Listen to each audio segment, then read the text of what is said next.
Hello everyone, welcome back to the channel. Today is another Beatles update, and these are all finds from a local record store around for me.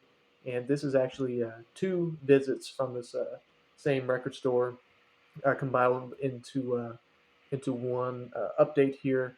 So I had to save a couple records, have them hold on a couple for me, and then I had to go back and pick them up later when I had a little bit more cash on me, I guess. So um, I got a couple CDs and then a good stack of LPs ready to show. And we're going to start with a couple solo items here first.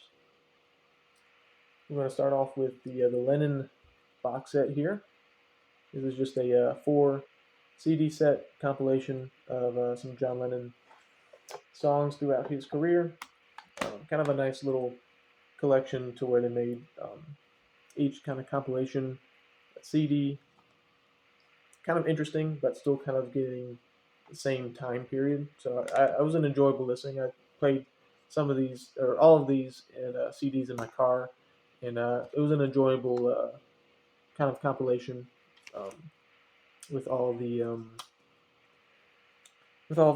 tracks kind of not necessarily being in like chronological order, but it's kind of had the same feel or from the same time period. So I thought that was nice. So this little booklet shows some pictures, has the lyrics for all the songs that are in each CD or on each CD. So this is CD1, kind of some earlier John Lennon songs on this one. And this box set came out in 1990, and this one is from Europe, and that's what the CDs look like.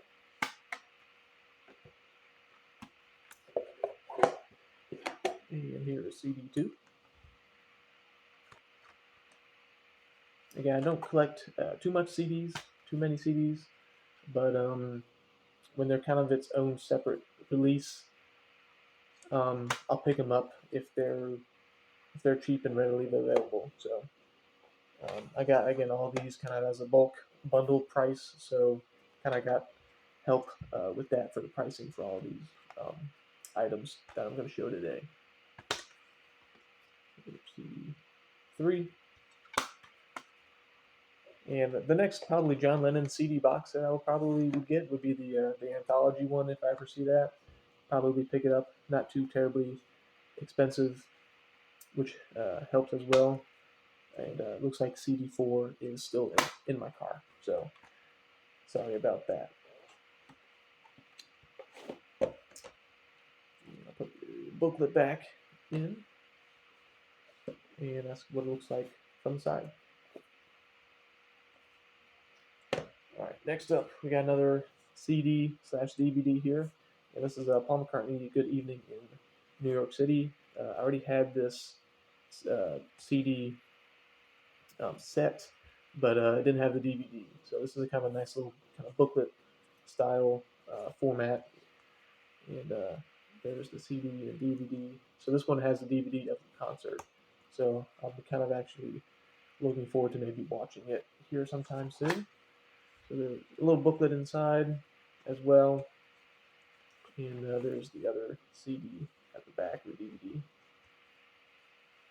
There's the DVD and the other two of the CDs. So I kind of liked that variation there.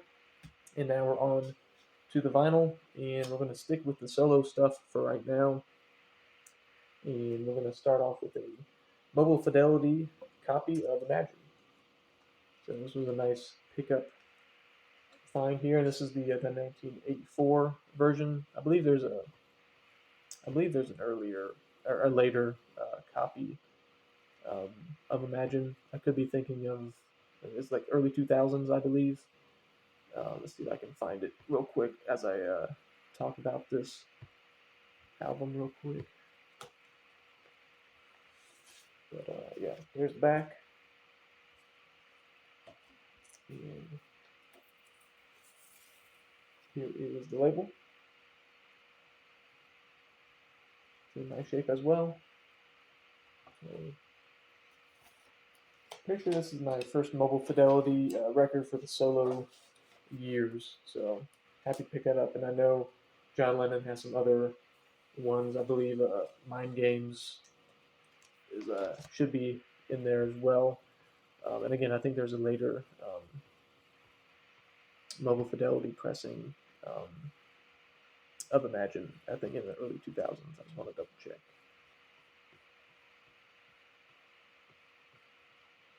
But yeah, that's going to be all of the solo. Yeah, so 2003. There's the numbered edition, which has like all the inserts of the original album style, like the inner sleeve and all that kind of stuff. This was just kind of a plain, basic copy in terms of the presentation. But anyway, off now for the Beatles records here, and these kind of go together. So I'll kind of show them at once. So we got the Red and Blue album, and this is a 1975 copy. The reissue, and it has the all rights reserved rim text indicating that it's a 1975 pressing, which is kind of a nice little variation to the Red and Blue album. And I'm really happy I found both of them because I knew if I found one variation of this album, I kind of have to get the Blue album right next to it, just kind of complete the set. I don't know if you're like that. Once you have a Red album that's a particular pressing, you kind of have to find the Blue album the same kind of pressing. That's just kind of how I work for these albums anyway. So there's the Blue album, and again, this one has the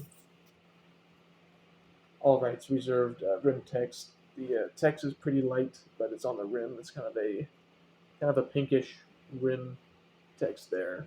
But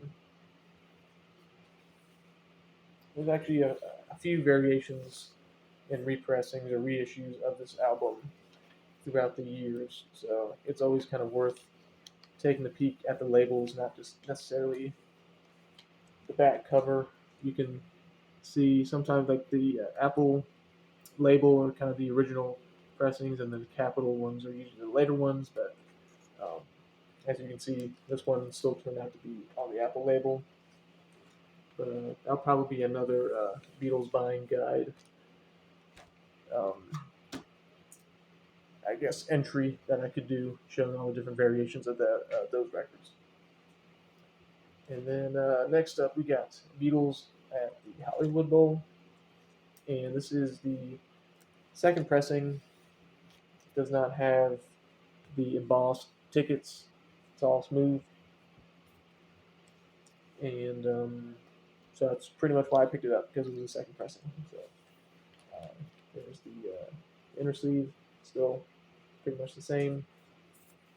And there is another pressing of this album which has the barcode on the back cover, and I believe that is the more rare one. So I'll be on the lookout for that one next. But this one also came out in 1980. This particular pressing here. Let's see if I can find. Yeah, 1980 there.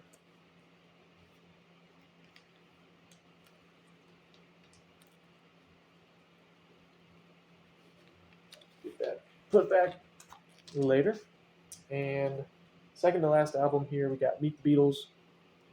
And this is a 1969 lime green Capital pressing. Slowly making my way through all the Meet the Beatles. Since it's the first album released in the United States, there's a lot of variations and reissues kind of throughout the 60s, and then of course all the ones throughout the 70s and 80s as well. So it has the one that kind of had the most, I guess, iterations of it, at least in the early parts. So all the kind of earlier variations are kind of tough to differentiate, but nice to pick up another pressing there. And then the last one I got to show, really excited to add to the collection. I got a really good deal on this one. I think I found this for $15 or $20, and This is a first for me to have in my collection. We got an original Beatles promotional album from the '60s. As you can see, it's got the original. See if I can. Original promo hole punch on the corner there. See if you can. There we go. That's what it looks like from the back. There, you can see that a little bit better. And it's also in the shrink wrap. Usually, all the ones that are the promotional ones apparently are pretty beat up, but this one somehow maintained its great shape. And even on the inner sleeve here, it has the promo punch out, hole punch in there. And this is also a very nice copy of the record as well. Looks pretty much new. I just gotta get. It's just a little dusty from the inner sleeve. I just want to make sure to get this one cleaned up so I can protect it as I can, just because it's in really nice shape. But that was the find of the day for me at the record store. I guess they just either didn't notice it or they just didn't think it added any value to the record. But I was really excited to see that on the corner and knowing it in really good shape. It was a pretty easy pickup to buy. But that's a original pressing. Let's see. I think that was a just kind of a standard like Scranton pressing, East Coast pressing. So happy to have that in the collection, and I should have some more Beatles updates here. Um, Kind of have some other ones from other record stores and a couple online buys as well. But since I'm recording this video, I have a record show that I plan on going to in about 10 days or so. So I'll be making a video on that and showing you what I got on the record show, at the record show. So I'm pretty excited to go to that. Try to work on the Japanese flag series.